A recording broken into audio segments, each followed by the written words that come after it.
আজকে আমার ছোট মেয়েকে নিয়ে সুন্দর একটি জায়গায় ঘুরতে এসেছি,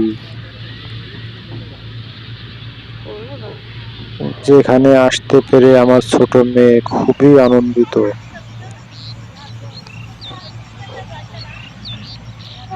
প্রতিটা বাবা মাই চায় তার সন্তান হাসি খুশি থাকুক, তাই আমার মেয়ের আবদার আমি অমান্য করি নাই। দেখুন আমার মেয়েটা কত সুন্দর ভাবে আনন্দ করছে। এই যে আমার মামুনি হাসি দিয়েছে, হাসি দেখে আমার মনটা ভরে গেল। আমার ছোট মামুনি খুব খুশি এখানে আসতে পেরে। তাই আপনার সন্তানদেরও এমন জায়গায় ঘুরতে নিয়ে যাবেন।